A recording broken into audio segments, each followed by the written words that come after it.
अयोध्या, श्री राम की नगरी, जहां से शुरुआत हुई रामायण की।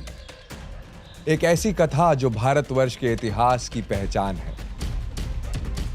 क्या आप जानते हैं कि श्री राम की एक बहन भी थी और कुंभकर्ण 6 महीने तक क्यों सोता था?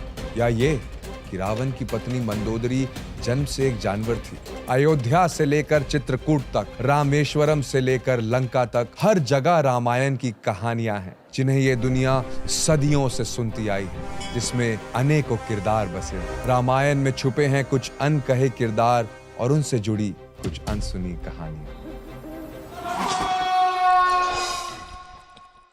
ऋषि विसर्व और राक्षसी कैकसी की सबसे छोटी बेटी और रावण की बहन मीनाक्षी, इसे आगे चलकर शूर्पणखा के नाम से जाना गया। शूर्पणखा यानी लंबे नोकीले नाखूनों वाली। हम अक्सर सुनते हैं कि शूर्पणखा श्री राम और लक्ष्मण जी को देखकर उनकी ओर आकर्षित हो गई, लेकिन रामायण के कुछ वर्जन्स के अनुसार इस आकर्षण की आड़ में छुपी थी बदले की आग, जो शूर्पणखा रावण से ले रही थी। लेकिन आखिर ऐसी क्या बात थी कि शूर्पणखा अपने भाई के खिलाफ चली गई?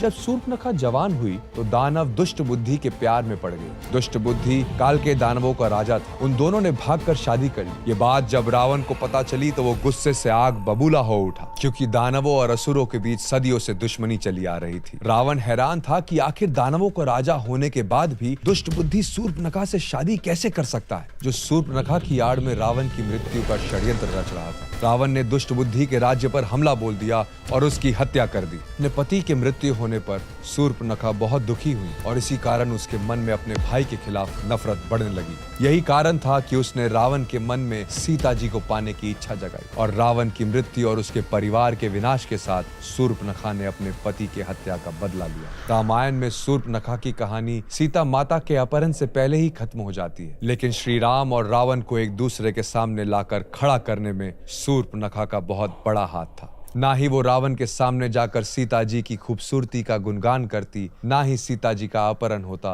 और ना ही लंका का ये भीषण युद्ध होता।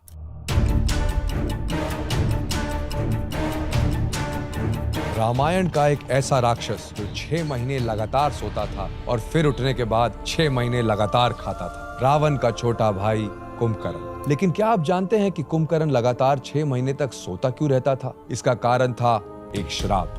वाल्मीकि रामायण के युद्ध कांड के अनुसार जन्म होते ही कुंभकर्ण ने इस संसार में तबाही मचानी शुरू कर दी। वो हर रोज 1000 से भी ज्यादा जीव जंतुओं को खा जाता था। जब देवराज इंद्र को इस बारे में पता चला तो वो कुंभकर्ण को सबक सिखाने पहुंचे, लेकिन कुंभकर्ण इतना विशाल था कि उसने इंद्रदेव के वाहन ऐरावत का ही दांत तोड़कर इंद्र पर ही वार कर दिया। इस बात की शिकायत लेकर देवराज इंद्र सभी देवताओं के साथ ब्रह्मा जी के पास पहुंचे। ब्रह्मा जी समझ गए कि अगर ऐसा ही चलता रहा तो ये संसार जल्द ही खत्म हो जाएगा। वो कुंभकर्ण के पास पहुंचे और उसे श्राप दिया, आज से तुम एक मृत इंसान की तरह सोते रहोगे। जब रावण को इस बारे में पता चला तो वो ब्रह्मा जी के पास पहुंचा। उसने ब्रह्मा जी से कुंभकर्ण के श्राप को कम करने की प्रार्थना की। ब्रह्मा जी मान गए और इस श्राप को 6 महीने के लिए सीमित कर दिया। अब 6 महीने सोने के बाद कुंभकर्ण एक दिन के लिए उठता था और तब तक खाता था जब तक उसकी भूख मिट नहीं जाती, और फिर 6 महीने के लिए गहरी निद्रा में सो जाता था। कुंभकर्ण बहुत सारी शक्तियों के साथ जन्मा था, लेकिन अपनी शक्तियों का गलत इस्तेमाल करने के कारण इन शक्तियों के होते हुए भी वो केवल एक ऐसा राक्षस बनकर रह गया जिसका उदाहरण आज एक आलसी इंसान के रूप में दिया जाता है। कट। तब तक एक राज की बात बताओ। हम हमारे चैनल पे बहुत इंटरेस्टिंग और मिस्टीरियस वीडियोस बनाते रहते हैं, जिसमें बहुत मेहनत लगती है। तो अगर आपको हमारे वीडियोस पसंद आते हैं तो हमारा मेंबरशिप ज्वाइन कीजिए और हमें सपोर्ट कीजिए। थैंक्स।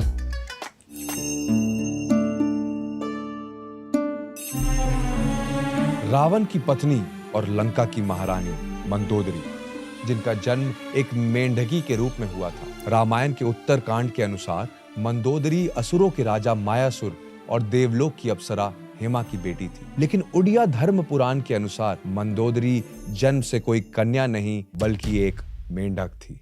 एक बार मंदार और उदर नाम के 2 ऋषि जो दूध पीने वाले थे, उसको एक सांप ने जहरीला बना दिया। ऋषि मुनियों को मृत्यु से बचाने के लिए एक मेंढकी ने उनके दूध में छलांग लगा दी। उन दोनों ने बिना इस बात को समझे उस मेंढकी को श्राप दे दिया और वो एक सुंदर कन्या में बदल गई, जिसे वेंगवती का नाम दिया गया। वेंगवती की खूबसूरती के चर्चे चारों ओर फैल गए और उसे पाने के लिए किष्किंधा के राजा वाली और लंकापति रावण में युद्ध हुआ। दोनों ने वेंगवती को अपने पूरे बल के साथ अपनी ओर खींचना शुरू किया। रावण और बाली दोनों महाशक्तिशाली थे, तो अब आप ही सोचिए कि उनका बल कितना ज्यादा होगा। और इस खींचतान में वेंगवती का कोमल शरीर बीच से चीर गया और उसके शरीर के 2 टुकड़े हो गए। तब यमराज और वायुदेव ने मिलकर उनके शरीर को फिर से जोड़ा और फिर ऋषि मंदार और ऊदर के नाम को मिलाकर उनका नाम पड़ा मंदोदरी। हमारे पुराणों में मंदोदरी को 5 कन्या में से एक माना जाता है। 5 कन्या द्रौपदी, कुंती, अहिल्या, मंदोदरी और तारा, ऐसी 5 महिलाएं जिन्हें हमारे पुराणों में काफी सम्मान दिया गया है। भले ही मंदोदरी एक राक्षस की पत्नी थी, लेकिन फिर भी उन्होंने अच्छाई का साथ कभी नहीं छोड़ा। उन्होंने हर पल रावण को समझाया कि अपनी जिद छोड़कर माता सीता को मुक्त कर दे। वो जानती थी कि भले ही रावण कितना ही शक्तिशाली हो, श्री राम से नहीं जीत पाएगा, लेकिन रावण अपनी बात पर अड़ा रहा और उसकी यही जिद उसकी मृत्यु का कारण बनी।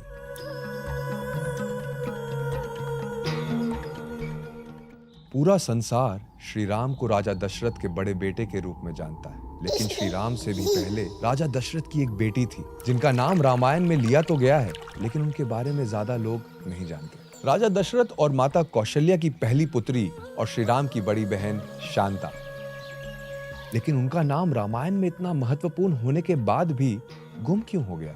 वाल्मीकि रामायण के बाल कांड के अनुसार एक बार अंग देश के राजा रोमपद और उनकी पत्नी वर्षिनी अयोध्या पहुंचे। रोमपद राजा दशरथ के बहुत अच्छे दोस्त थे और वर्षिनी माता कौशल्या की बड़ी बहन थी। मजाक मजाक में वर्षिनी ने राजा दशरथ से उनकी पुत्री को मांग लिया। तब उनकी कोई संतान नहीं थी।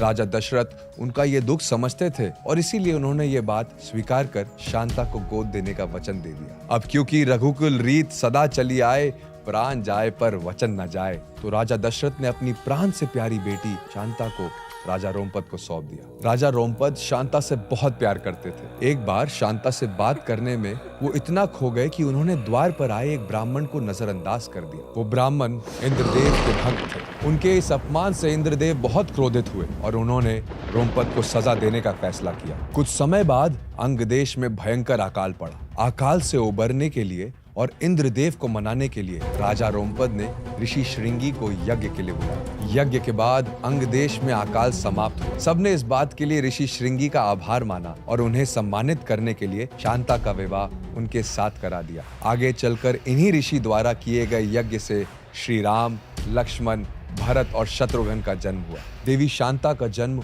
हुआ तो रघुकुल में था, लेकिन राजा रोमपद के गोद लेने के बाद उनका ये महत्वपूर्ण स्थान रामायण के बाल कांड तक ही सीमित रह गया।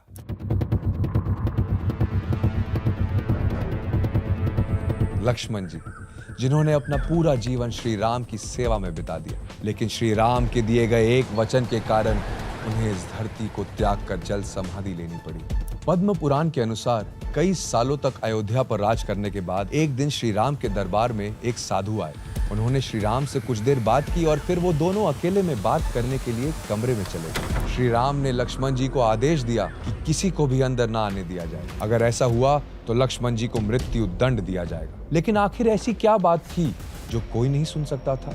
दरअसल ये साधु कोई मामूली ऋषि नहीं थे, बल्कि स्वयं यमराज थे, जो श्री राम को ये याद दिलाने आए थे कि अब इस धरती पर उनका कार्य पूरा हो गया है और अब उनके वैकुंठ लौटने का समय आ गया है। लेकिन यमराज ने श्री राम से ये वचन लिया था कि उनके बीच हो रही बात को कोई और ना सुने। इसी दौरान ऋषि दुर्वासा वहां पधारे। दुर्वासा ऋषि के भयंकर क्रोध के कारण बड़े बड़े देवता भी उनसे डरते थे, लेकिन श्री राम की आज्ञा का पालन करते हुए लक्ष्मण जी ने उन्हें भी दरवाजे पर ही रोक लिया। ऋषि दुर्वासा बहुत क्रोधित हो गए। उन्होंने चेतावनी दी कि इस अपमान के बदले वो श्री राम को श्राप दे सकते हैं। लक्ष्मण जी, जो अपने भाई से अनंत प्रेम करते थे, ये बात सुनकर घबरा गए। श्री राम को इस श्राप से बचाने के लिए उन्होंने खुद का त्याग करना सही समझा और कमरे के अंदर चले गए। लक्ष्मण जी को यूं अचानक देखकर श्री राम सारी बात समझ गए, लेकिन उनका वचन टूट गया। यमराज ने श्री राम से कहा कि लक्ष्मण जी को देश निकाला दिया जाए, क्योंकि श्री राम से दूर रहना उनके लिए किसी मृत्यु दंड से कम नहीं था।